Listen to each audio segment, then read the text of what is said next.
Well, good evening, one and all. As the incoming chair of the PCNet South Australia task group, which is what we call ourselves, I welcome you to this new and wonderful series of talks through 2024. This is a launch event, and you can be assured there will be not only a great launch tonight with our guest speaker, but repeated every month from now on.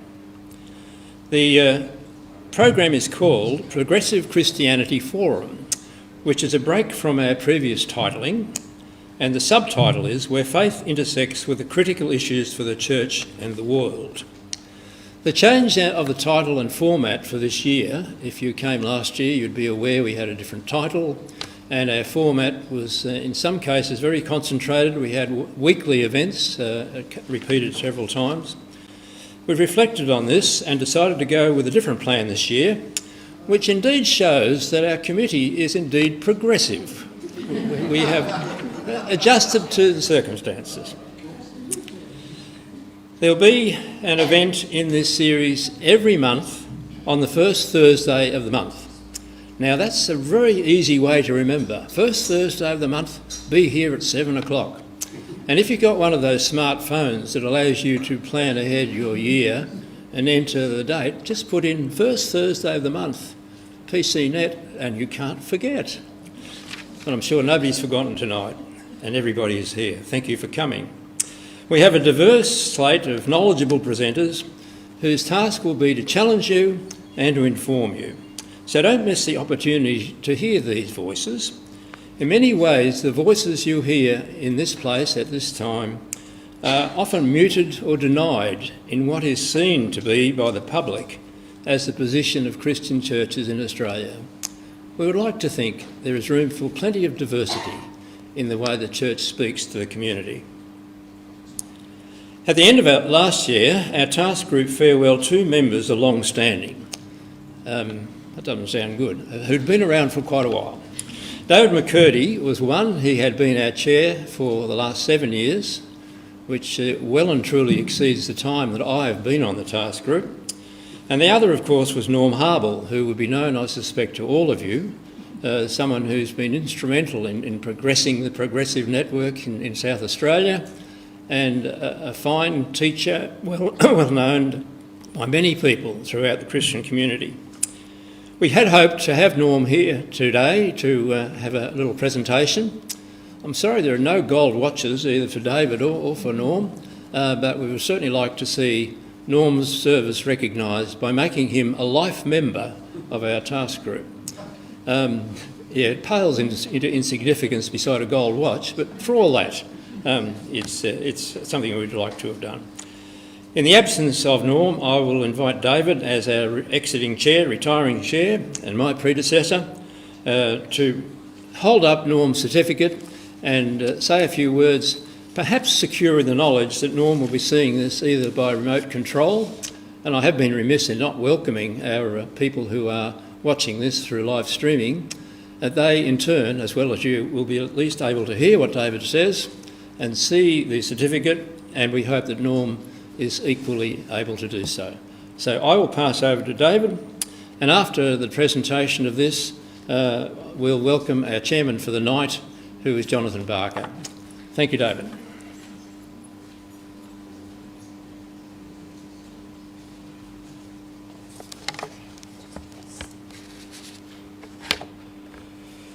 I first met the Reverend Professor Norman Harwell AM in 2014 when I was invited to join the PCNet task group.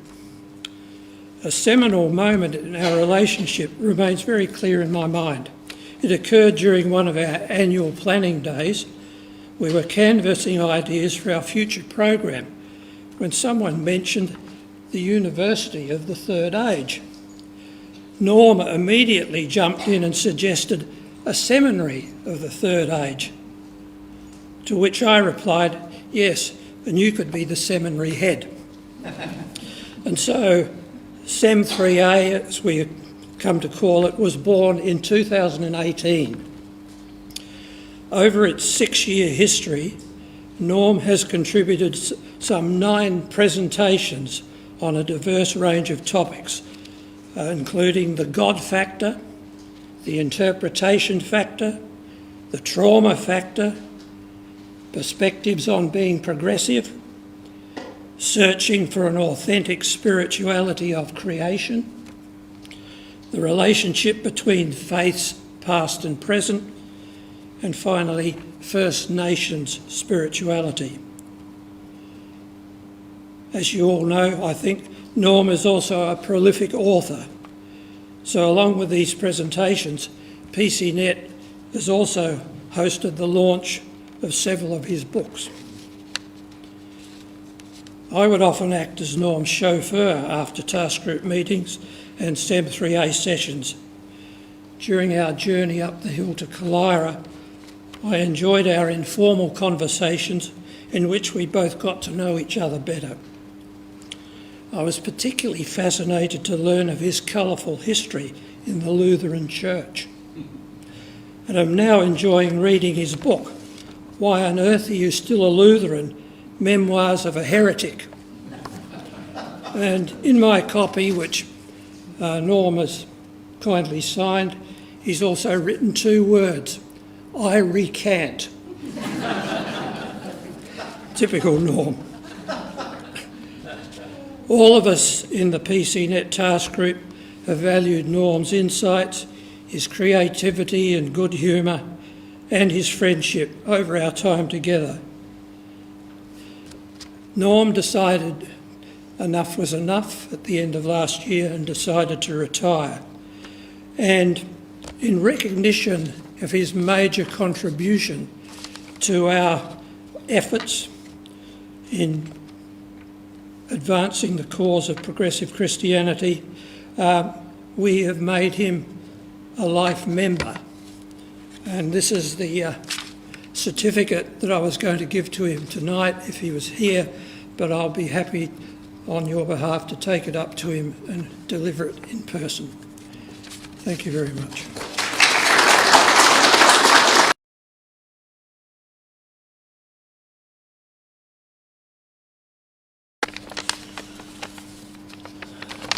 Firstly, friends, we acknowledge that we are here meeting on the lands of the Kaurna nation. We're reminded with the creek that flows close by that in the municipality of Unley in particular, we have all these creeks flowing through, and people are still discovering remnants of their present from probably pretty ancient times as well. And so it was with respect that we acknowledge that we worship on the land that was, that is, and the land which we share together. You know, I realise I've been around for a while now, Sean. I look at you and think, I can remember when you were a student. I can remember you in your first parish. Quite a journey you've been on. I can remember you went to Andover Newton, which seemed to be a favourite place where people from South Australian Uniting Church went to study. In fact, I had an old student friend who has been party to handing over or collating Andover Newton, moving to Yale Divinity School. But of course, here at Christ Church, for which what I've even heard was called a marathon placement, all such good grounding for being an educator at the Uniting College. And as a member of your congregation for a time, it was a great privilege to hang out with you, especially knowing where the best coffee used to be on King William Road. Sean's main role in the college, which is now part of the University of Divinity, is as Director of Pastoral Theology and Ministry Practice. Now, there must be several specific strands to that role. I'm sure something to do with liturgy and field education for ordinance, etc., etc. I'm intrigued at an earlier online description, which I think may still be apt, where you were described as being somewhat eclectic. Sean's a reader of culture. This is what was up on the website. A player of acoustic music, a writer of creative liturgies, and occasionally writes poetry and songs. To make it truly eclectic, though, is added that Sean is a keen political observer, and I want to know just why observer, but anyway, and a lifelong supporter of the Essendon Football Club. But two things are of special significance for us tonight. First, Sean's supportive and imaginative role in the establishment and the operation of the Effective Living Centre. I use the word an imaginative model of how the church can relate to the wider community with authenticity. And secondly, you played a leading role, not the only role, but I think the leading role, in ensuring the visit of the late Bishop Shelby Spong was such a success here in Adelaide. We drew crowds here that were comparable to Sydney and Melbourne, which of course led to the Progressive Christianity Network of South Australia and the PCNet task group being integrated into the structure of the Effective Living Centre. So, it's a delight to welcome you, Sean, to launch our new venture, the successor to the Seminary of the Third Age, the Progressive Christianity Forum, with the byline for 2024, where faith intersects with the critical issues facing the church and the world. I'm going to leave it to you to tease out your topic, which is inspired by the quote of T.S. Eliot's East Coker, which is, "The only wisdom we can hope to acquire is the wisdom of humility. Humility is endless." By the way, Sean is not delivering a long lecture, worthwhile of course, and he would be glad to respond to any questions at the end. Over to you, Sean.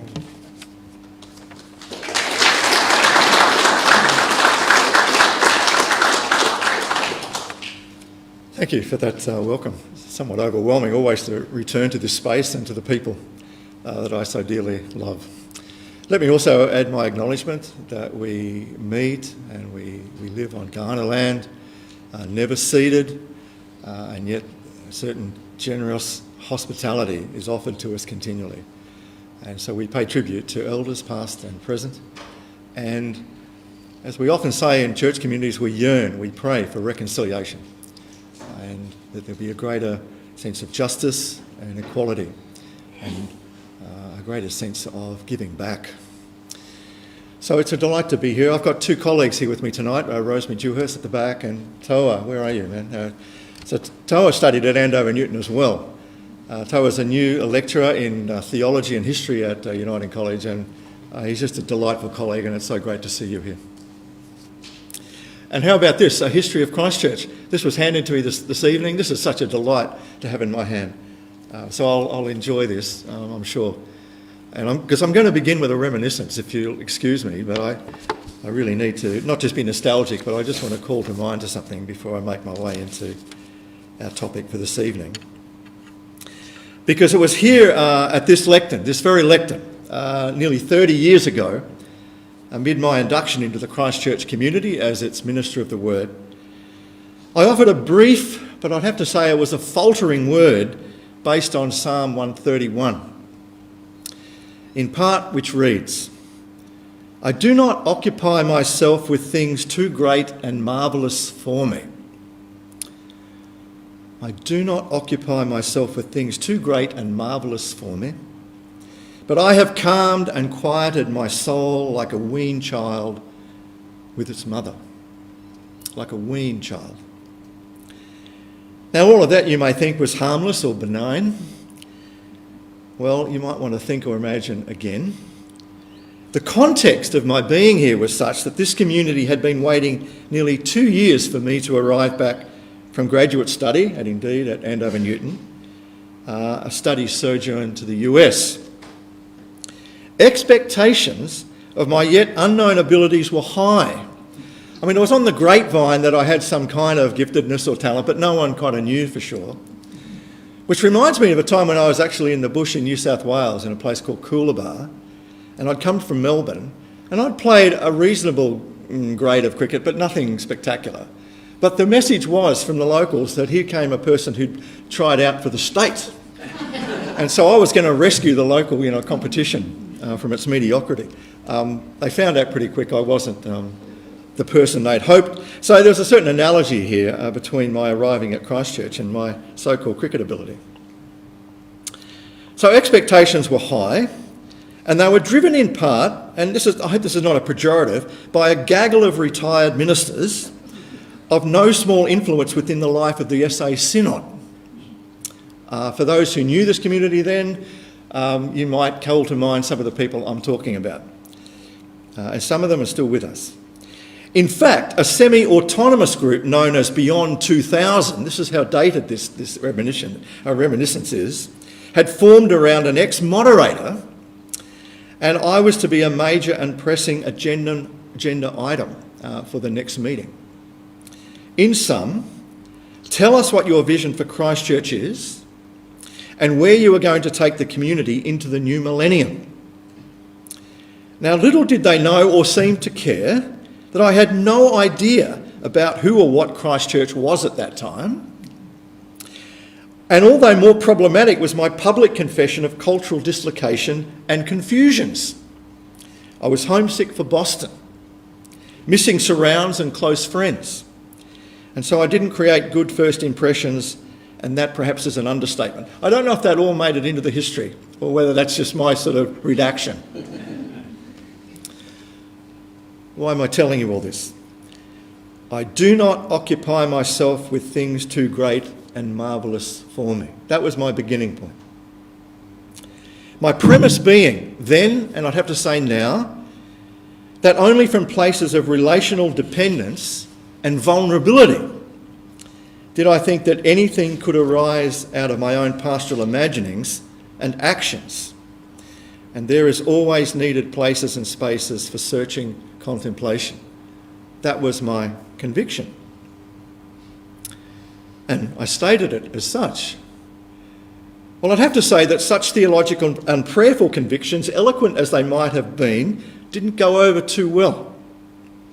Indeed, the bemused silences were deafening. Too much was waiting to be done. I mean, they'd been waiting 2 years for this minister to arrive. And he stands up and says, I do not occupy myself with things too great and marvellous for me. Jenny, Bob was right on to me, wasn't he? Yes, he was. So much so that it was actually, I'm going to say this, navel gazing was what was described of me, and Bob was one of the ones who actually said that. He changed his mind, I think, afterwards. But anyway, because they understood that navel gazing was not a practical alternative in such pressing Y2K times. Remember Y2K? I'll leave that to one side because I'm an educator now. I have a string of letters that I could put after my name if I ever wanted to. and I have enough theological knowledge about certain topics to be perhaps fully dangerous. However, life and faith have continued to teach me exactly what T.S. Eliot, for all his genius, expressed so succinctly. Here he wrote, "The only wisdom we can hope to acquire is the wisdom of humility. Humility is endless." Or only from that originating and purging place within the human soul does true knowledge have a chance to take root and to be a germinating gift for others. I well remember trying to read St Augustine's The Trinity, De Trinitate, a complex and intellectual tome by any standard.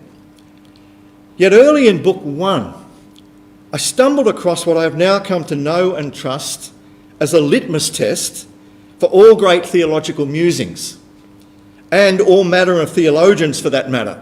I kind of hold them up to this litmus test. A test of Christian character, not just an expanse of Christian thought. I hasten to add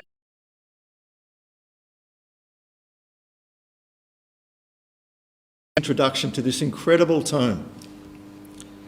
Accordingly, dear reader, he's addressing his readership, whenever you are certain about something as I am, go forward with me.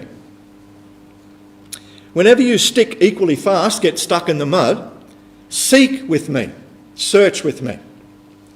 Whenever you notice that you have gone wrong, come back to me, or that I have gone wrong, call me back to you. In this way, let us set out along Charity Street together.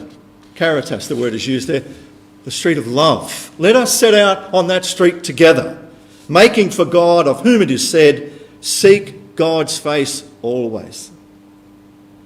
Now, when I read that, it was like, here's a true theologian, one who prays, one who's in conversation with the divine, the sacred, and one who's been shaped by that experience and deeply humbled by that experience. Not setting themselves up above their readership, but numbering themselves as a part of the readership. My dear readers, when I go wrong, call me back to you. My gosh. And similarly, within Jonathan Edwards' remarkable discourse on the Trinity, he confesses towards the start of the discourse, "But I don't pretend fully to explain how these things are, and I am sensible 100 other objections may be made, and puzzling doubts and questions raised that I can't solve. I am far from pretending to explaining the Trinity so as to render it no longer a mystery." Now, to unpack that a little bit, so far as theologians is concerned, here is someone saying, my role is not to unpack the mystery and solve it for you. My role is to somehow lead you further into it. That's the role of the true theologian. My point being that the pursuit of religious, biblical or theological knowledge, if it's not grounded in formative dispositions of humility, they may be nothing more than spiritualised fakery that results in nothing tangible or lasting so far as the love for the world, its fauna and flora, and its peoples are concerned. Often it is but a thinly disguised ego at play. That is, an unrecognised need to be recognised, and of course to be roundly affirmed, admired. I'm sure you've come across folk like that in leadership in the life of the church. An unrecognised need to be recognised. Now, significantly, I think, the human predilection towards inflation is not confined to conservative, progressive, or somewhere in between theological perspectives. Sure, the underlying knowledge the knowledge base might be expressively self-centred, but it's not the hubris itself. For that exists not within systems of thought, but it arises out of the depths of the human soul. That's where hubris resides. That's where it expresses itself. And what I'm trying to say is that maybe the system of thought, whether it be conservative, progressive or in between, may have elements of it in it, but it's not representative of it. It's we who bring that to the fore. Our own hubris. Our own desire to fight with another, to compare and contrast with another, to put ourselves above another, That's not the system's fault. That's the human engagement with it and taking it to an extreme that was never meant for it. As the Apostle Paul suggests, mere knowledge puffs up. Mere knowledge puffs up. And how is that sentence completed? But love what? Builds up. Builds up. Love edifies. Love builds up. Not tears down. Not compares and contrasts. Puts us against another. No. By virtue of our knowledge. No. True knowledge actually brings us together in a great sense of unity and understanding. If anyone thinks they know anything, he writes, they know nothing yet, as they ought to know. There's some profound words. If anyone thinks they know anything, they know nothing yet, as they ought to know. But if anyone loves God, this one is known by God. It's a fascinating twist, isn't it? And particularly in our age. It's a twist that Augustine echoed and prayed at the outset of his book 10 of the Confessions. I'm sure many of you will know this. May I know you who know me. May I know as I am also known. May I know you who know me. May I know as I am also known.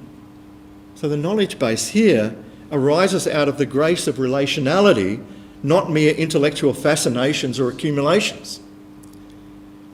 So it'd be true to say in this context that knowledge is a relational gift to one another. It's not a prized possession.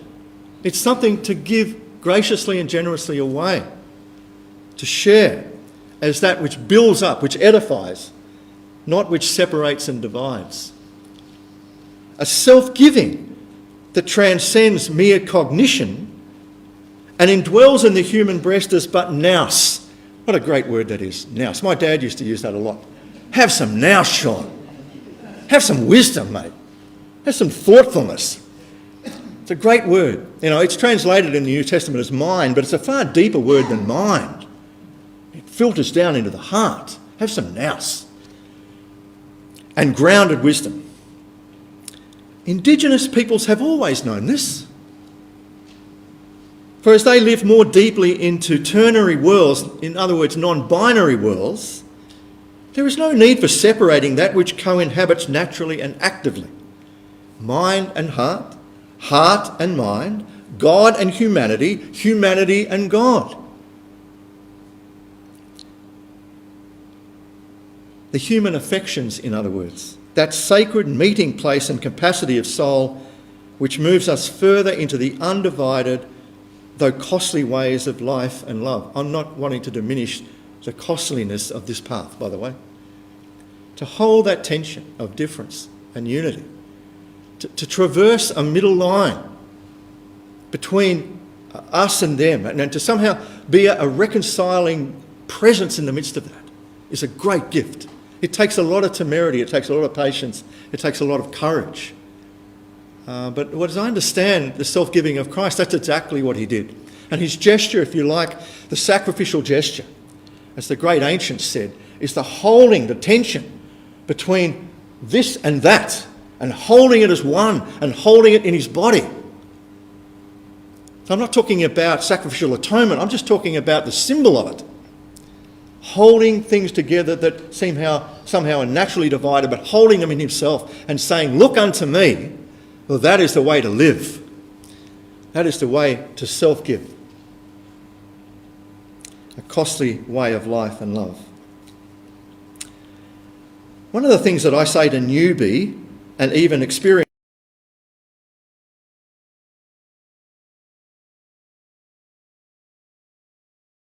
or the wholly other is not the object of our studies, as if somehow from a safe and sanitised distance we can dissect, we can name and we can solve the great mystery.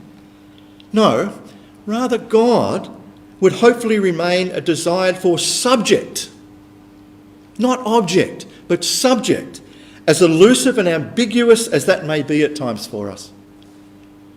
As a direct result, control or mastery is wrested away from us, and lasting change becomes a real possibility.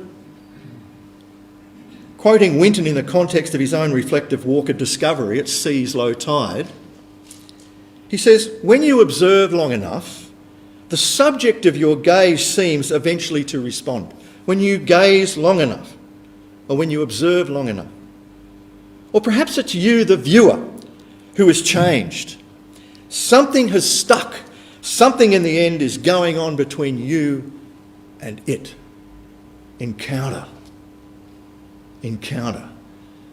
The alternative to that is when we treat God and theology as object, something to pull apart and dissect and try to put together maybe, there is not that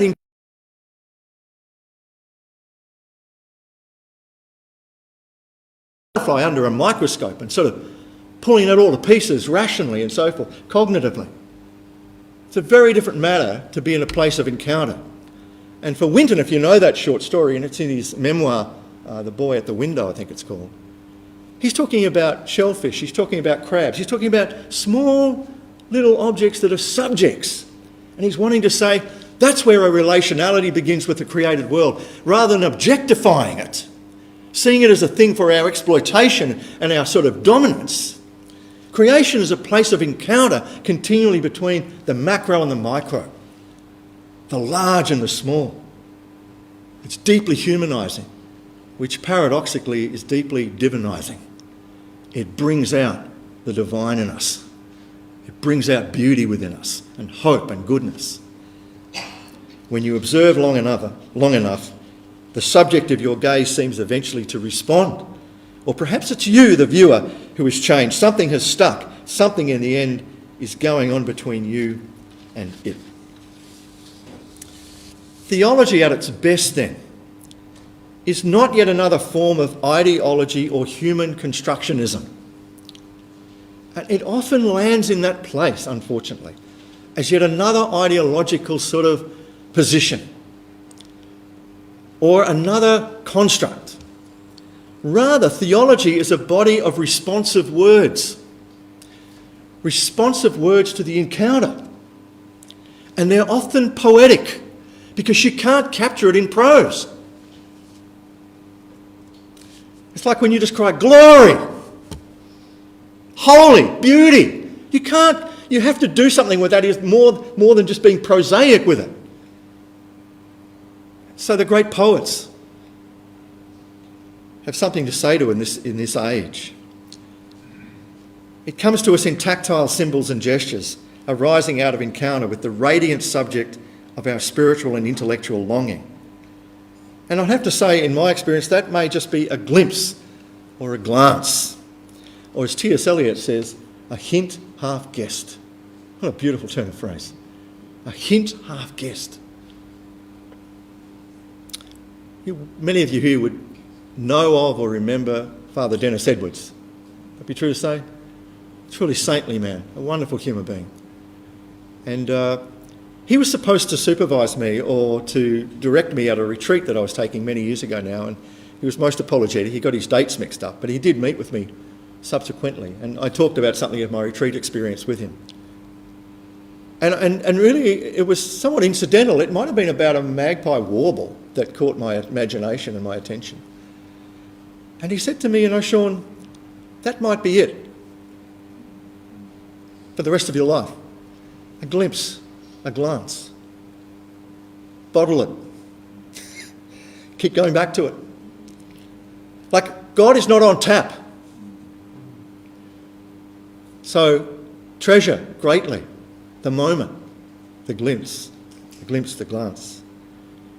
I wrote a poem not too long ago about a dolphin. I can't quote it now, but it was down at North Glenelg, and it just appeared out of nowhere in the Padawalunga. And the sun was in a position just to shine on its dorsal fin, and it was gone. But that was enough. It was like, glory. That's incredible. And that experience stays with me. So it may just be a glimpse or a glance, or as I said, an Eliot phrase, a hint half guessed, but it will be enough to prod us out of the ego-driven confines of the head to humbly yet gladly address deeper invitations of the yearning heart. It will set us on a path, and we'll yearn for more of that. Not so much dogmatic certainty, religious certitude. No. But something that comes close to us and reveals itself to us and invites us into a deeper way of being. A way that's not just a warm and fuzzy for the individual, but it helps us to reach out to one another and to take each other seriously and to honour the other and to see the sacred in the other and to celebrate that. That's God coming close, even for that moment.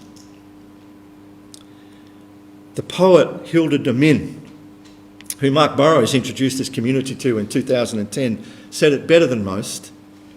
She wrote, "We eat bread, but we live by radiance." Indeed, we eat bread, but we live by radiance. And we so often give the attention to the former, the bread, which of course is good and it's natural, but we sometimes miss the radiance, the beauty, the drawing beauty, the converting beauty that comes to us. We eat bread, but we live by radiance. And like a lot of poets, this is not someone who hasn't suffered in their life. This is someone who suffered.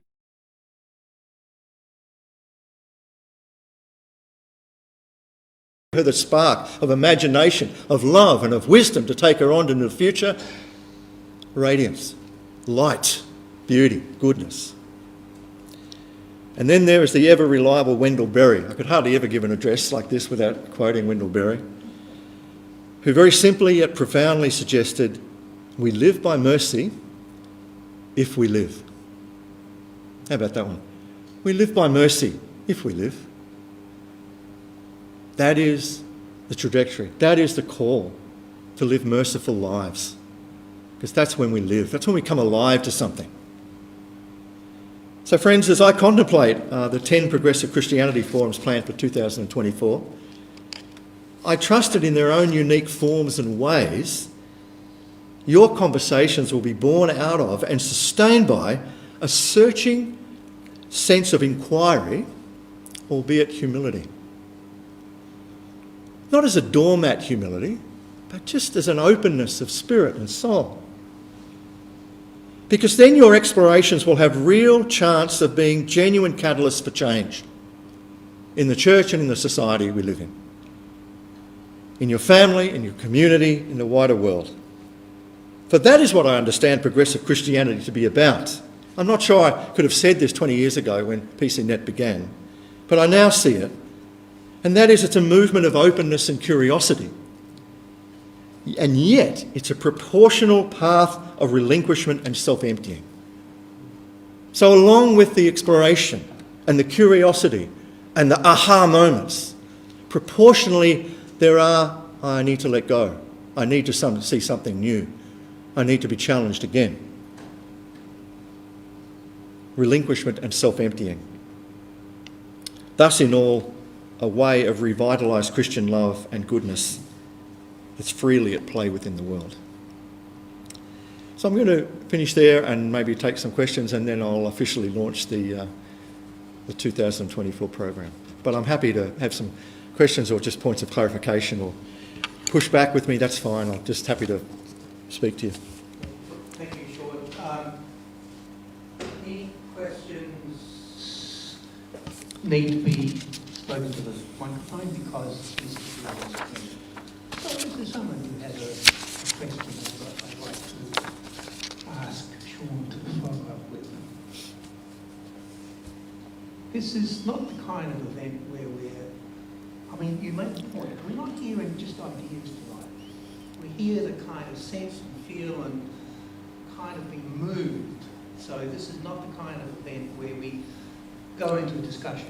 I think we value what we have been lifted up by. So, I think then if there are no questions... well, I'm happy to wait for 30 seconds or so. Yeah. What was the little book? Oh, the little book? Oh, it's the History of Christchurch. History of Christchurch, 40 years. So I'm looking greatly forward to reading that as I get home, when I get home. And who wrote it? Ah, yes. Well... Who wrote it? yes, who edited it? And... good question. oh, yes. Yes. Oh, Lorraine Power. Lorraine. Would like a copy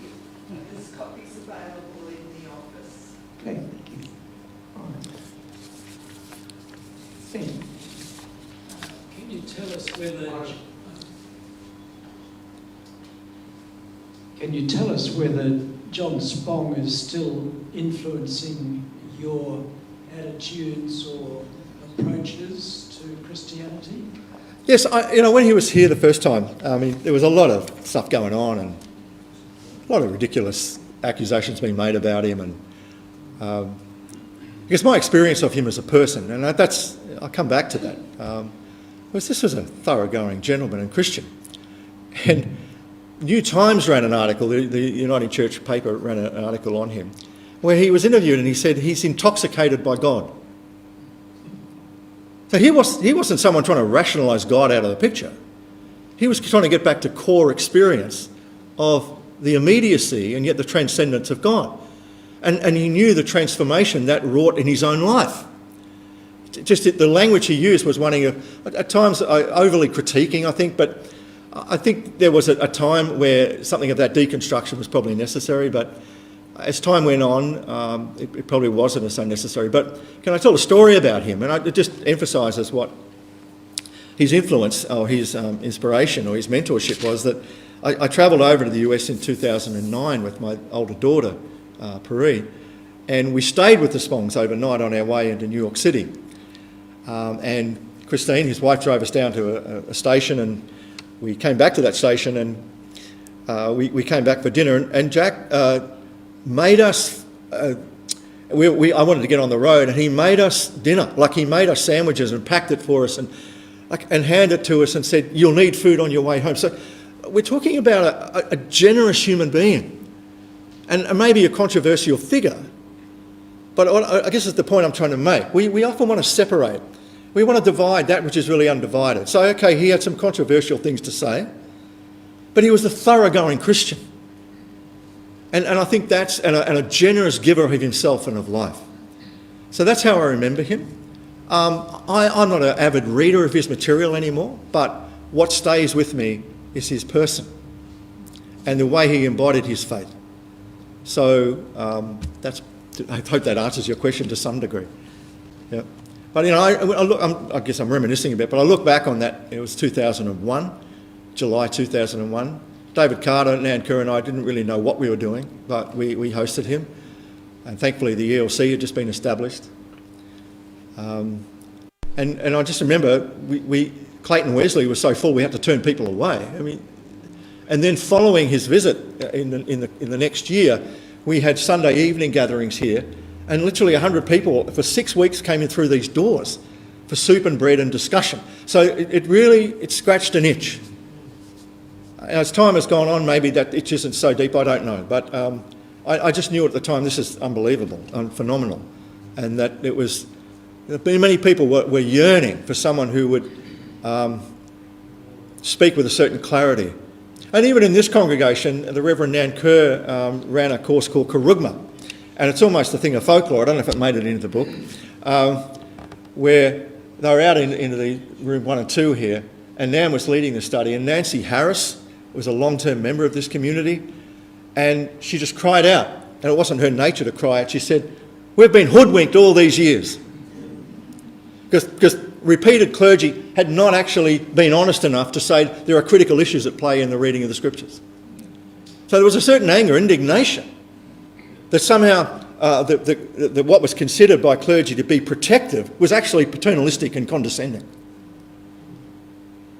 So I think that was a needed movement, and it's had its extremes, I think, at the same time, but I think it had its many benefits. So.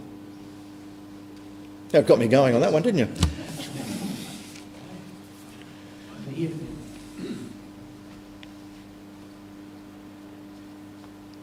Hi, I was brought up as a Catholic in a working class home and educated by Dominican sisters for 13 years. I had a deep yearning and connection with God from the time I was 4. Mm-hmm. Did you have something like that when you were a child? Gee, that's a good question.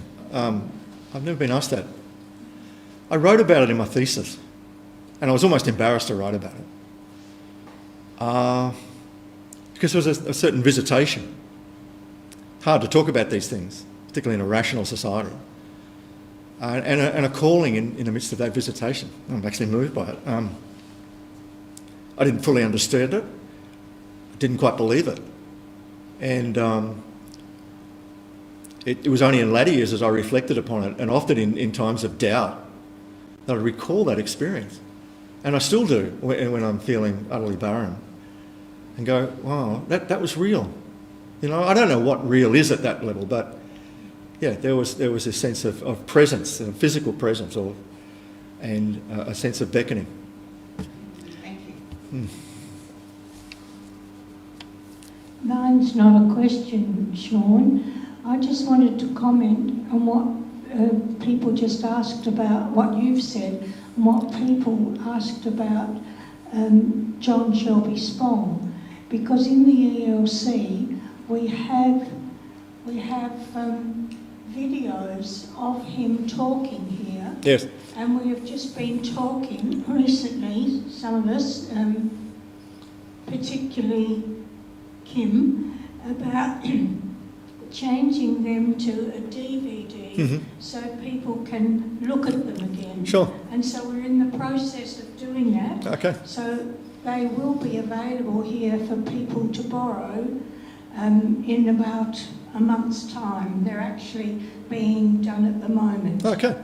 And the other thing in relation to something else you said about Norm Harville's book. Yes. I've forgotten the title of it. I didn't say it, I think David did, but... Yes, sorry David, yes. There's copies of that for sale in the ELC office too. So these sorts of things are still available. Sure. If from what Sean has said tonight, or people have commented on, you have an interest in following them up. Thanks, Margaret.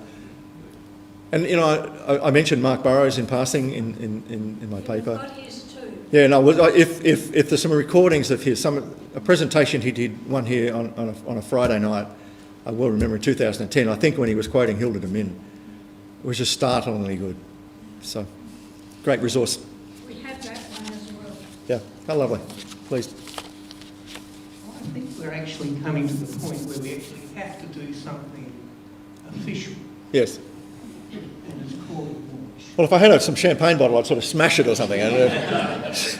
But let me officially launch the 2024 program of Progressive Christianity SA. And I'm sure you'll enjoy the conversation. I love the notion of forum. I love the notion of conversation itself and mutual conversation. So there's an equality there. There's a sharing for the sake of a third point of beginning or departure. It's really important. It's not just the expert standing here, but it's the engagement that really counts, and it's what you take out into the world. So there we go. I think we give our applause to the launch of 2024.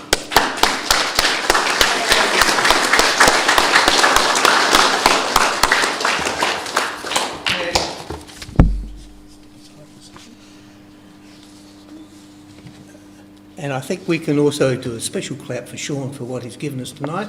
It's just a small token of our appreciation. Appreciate it.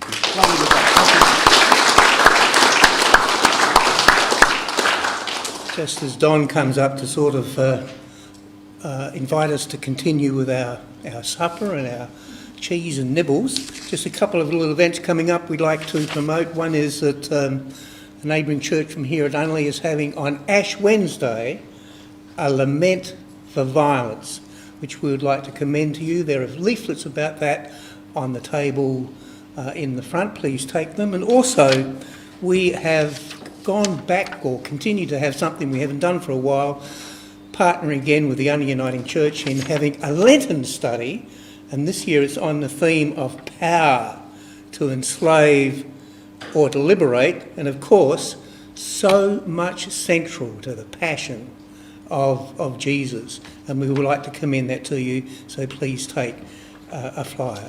Thank you. And tell us about next month at the PC Forum. I'll leave that to Don. You're too modest, John.